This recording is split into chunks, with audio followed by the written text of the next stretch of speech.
think they thought the yellow cake or that yellow stuff was the tarotine they used to, cause eventually they knew what there was something strange here, and my Chee Edikai, I guess he knew about it too. But the thing about it, like in the book, he says he refrained or he warned his son never to take the rock to anybody because, like I said, this place they wanted to use it for livestock grazing, and they didn't want nobody coming in.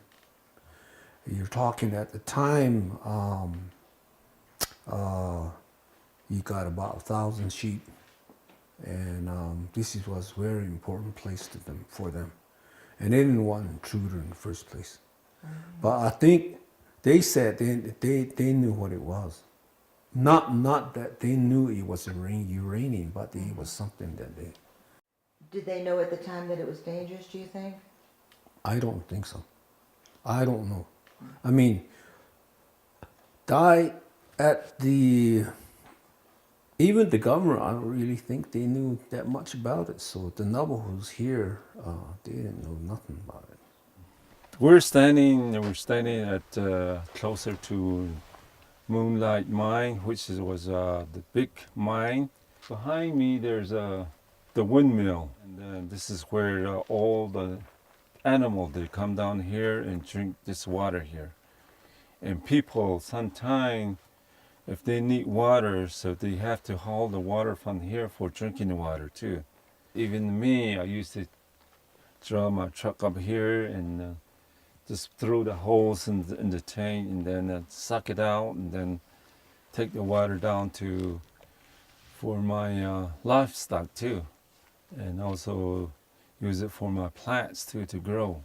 Right here, behind us, you'll see beautiful horses, wild, loose Mustangs here.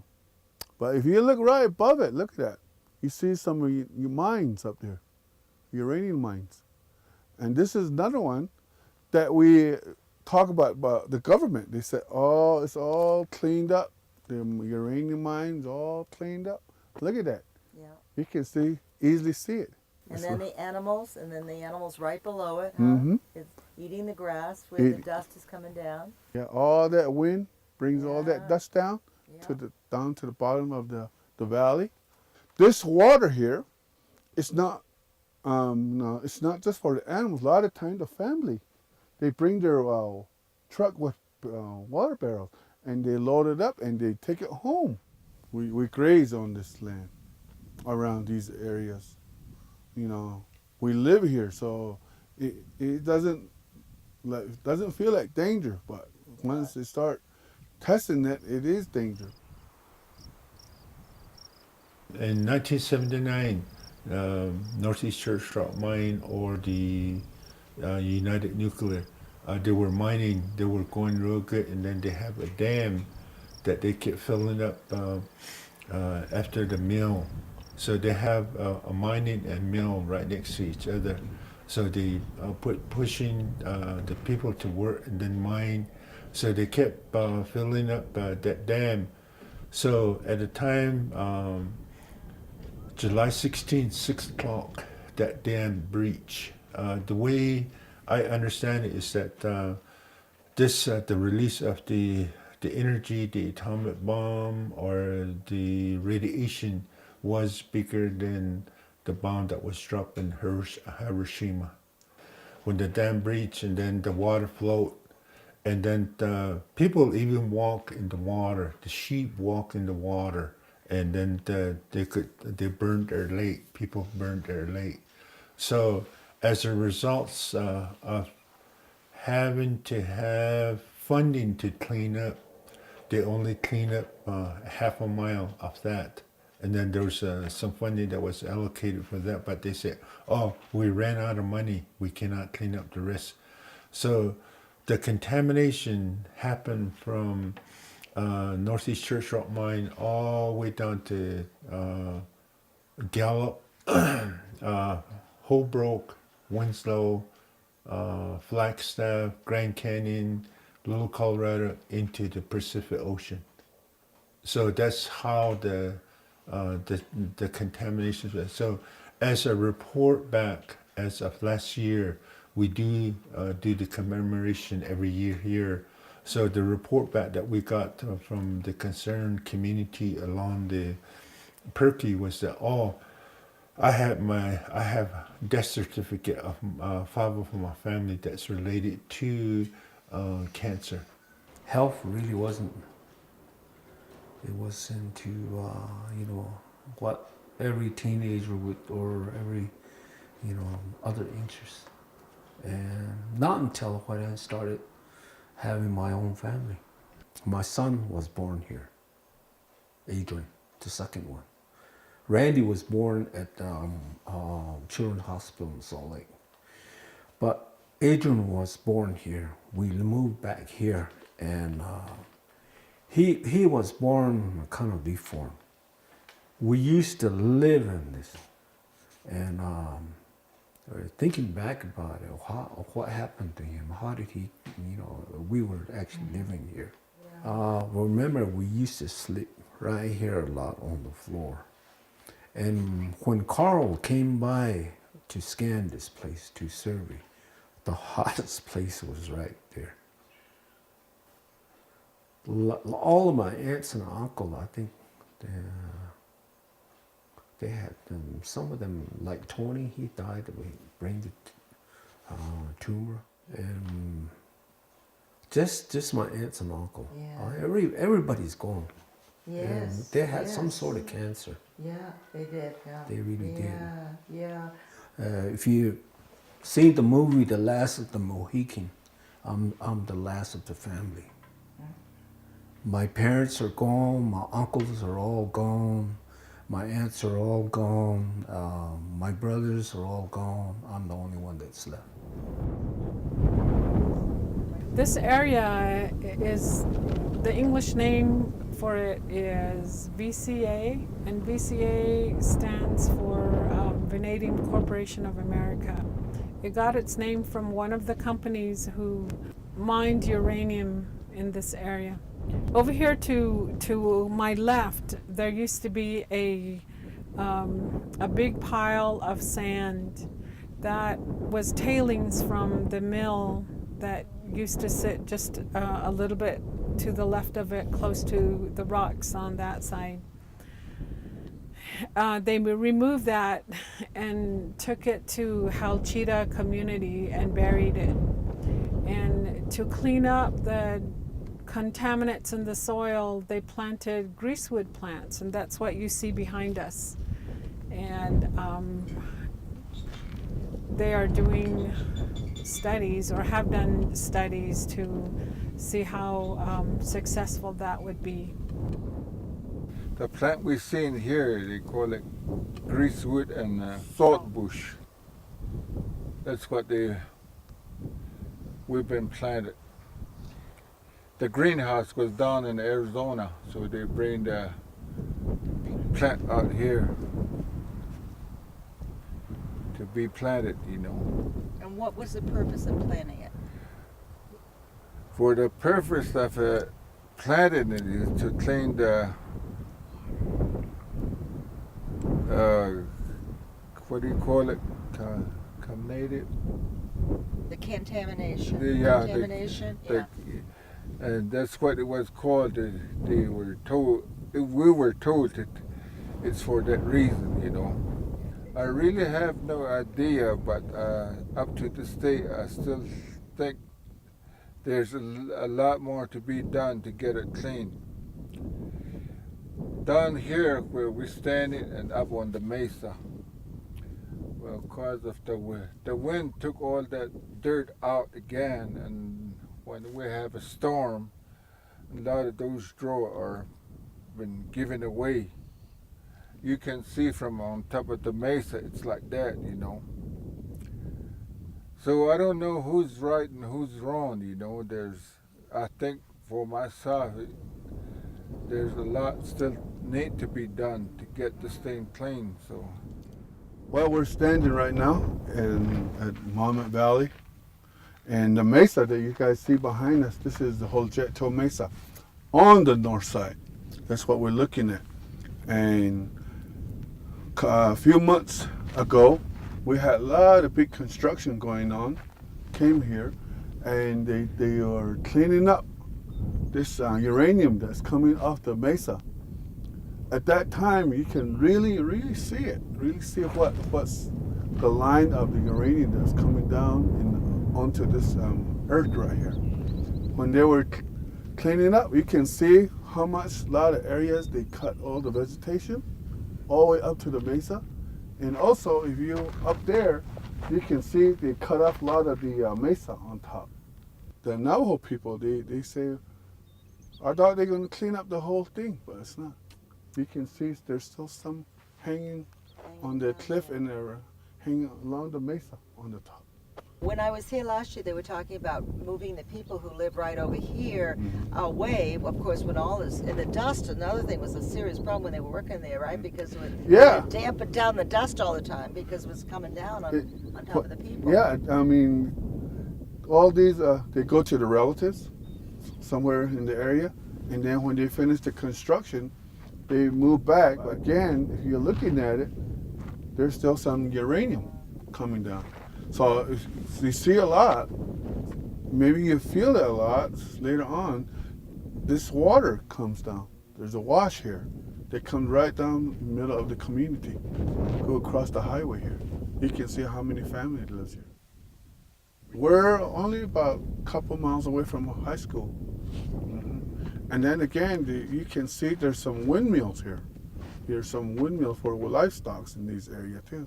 So you can see this wash brings down all the uranium down to this area. The government, they pay billions of dollars to clean this up, but It's still not perfect. it's still here. Yeah, still, you can still see it right above the earth here. Larry, will there be a follow-up to this cleanup effort? The government and those people that did the job, they say it's perfectly cleaned up and covered up, but the Navajo family that live here, that we can still see it. You know, we can still see it from the distance, from the main road. So it doesn't look like it's perfectly cleaned up. The government, they do environmental study, EIS. I was going to bring the books up.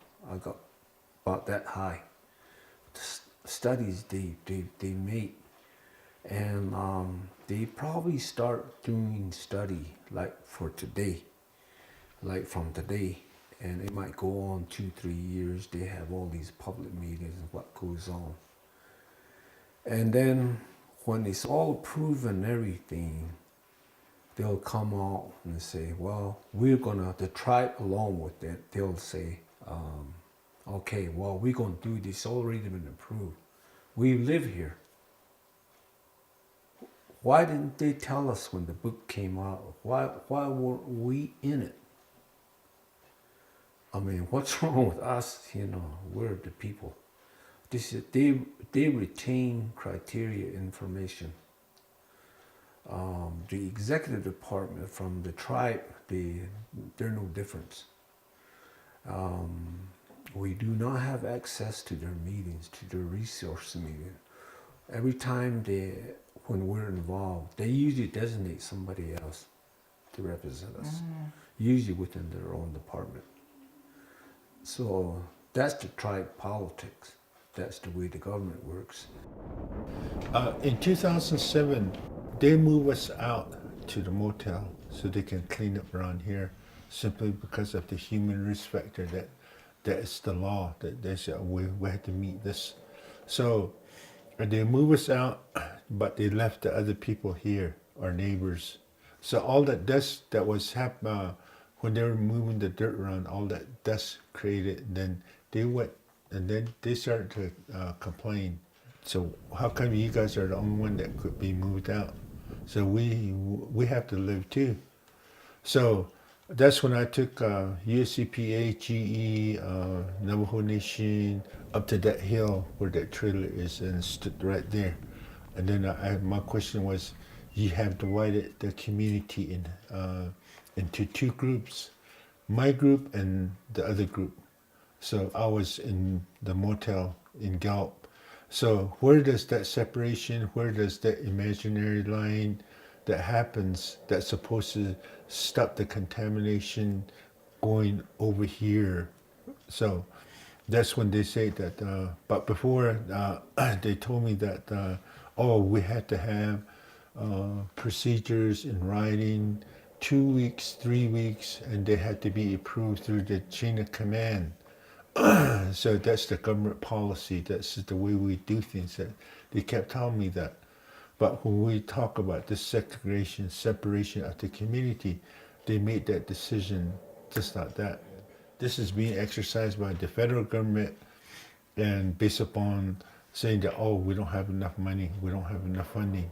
So they put money before humanity.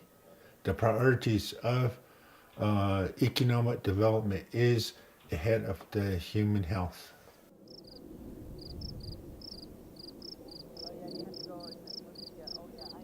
This place is beautiful and it is your home.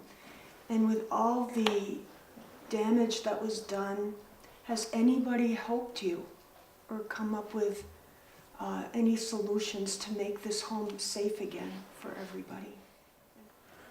The government, I guess they're forced to do through congressional act or, they're always forced to do what they screw up. And as far as the tribe is concerned, it's mostly politics. They rather, if I was elected, I'd rather take care of my own area. Unless there's money in it. Unless that's when they usually say, okay, well, we gotta make ourselves look good. But as far as anybody helping me here, with what I've done to this place and as far as the health of my family, none. And it took me, my wife, and my kids, they were young, we took all the contaminated out of it. We did it ourselves with wheelbarrow. We did it with shovel. We did it with pick and axe and everything. We didn't need $70,000 cost to move this, to clean up or to clean it up. It was me. I have to do it myself. I did it because I was concerned about my health, about the health of my family. And that's the reason why I did. Did the tribe do it? No. They care less. One thing I don't understand is why don't I have a Geiger meter? We have been dealing with the U.S. government on the word trust responsibility. So they're supposed to know our way of life, but they don't. So that's when we say, you guys have to think out of the box. And then, so thinking out of the box, United Nations, the rights of the indigenous people have their ways, their laws set like that. So instead of messing around with the U.S. government and then saying, we'll be chasing our tail in circles in that area, we're going to go to United Nations and then have them, the way I understand the United Nations versus the United Nations versus the United States is that the United States has a zero batting average. They lost all their cases to United Nations.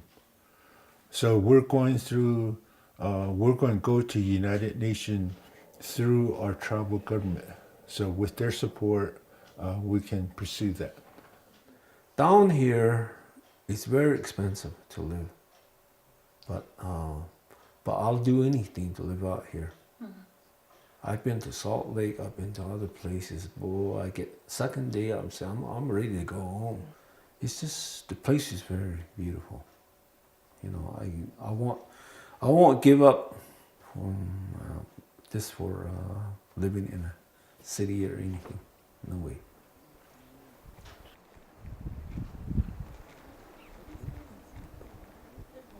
Christianity would say we have four corners in our temple, in our church. We do have four corners, east, south, west, north. Nature itself is within it. So this is our worship, the way we worship. Our healing power has been destroyed.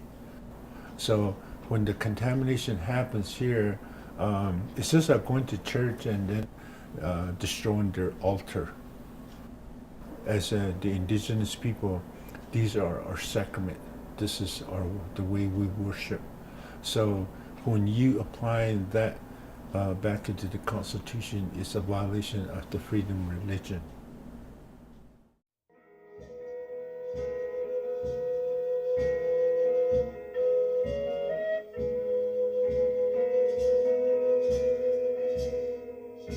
Being out here, you realize that their culture, the Navajo people's culture, is just so rich with tradition and history that it's almost a shame that they have to take so much of their lives and devote it to not only learning themselves but educating other people about the uranium contamination that affects their people. It's a shame. It really is a shame.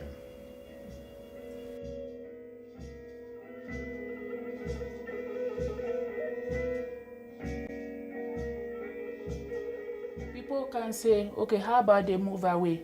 They can't move away because this, in their creation story, they were put here from the underworld, which is the third world, into the fourth world, the glittering world. And this is the land that changing woman placed them. And there is nowhere for them to go. And for the companies to be contaminating the land, that is a violation to their constitutional right.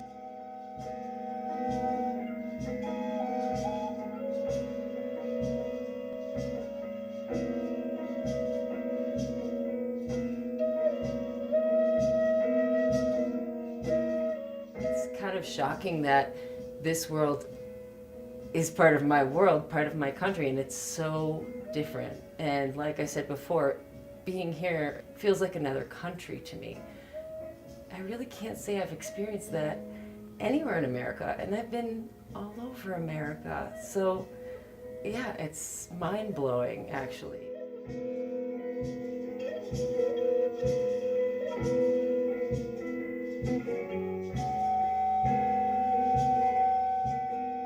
These people have been marginalized. If this had happened anywhere else in the country, there would have been a lot more noise and there would have been action. But because it happened here, there's little action. What I learned while I was here is, for lack of a better word, how grounded these people are. They are focused on important things. The little things don't matter. What's important is their family, the earth, their culture, their spirituality. So when I get back to Connecticut, I want to simplify my life. I want to focus on what matters, because what we've learned here matters to all of us. If it's not uranium, it's something else that's polluting our area. And it matters that we pay attention to what is important.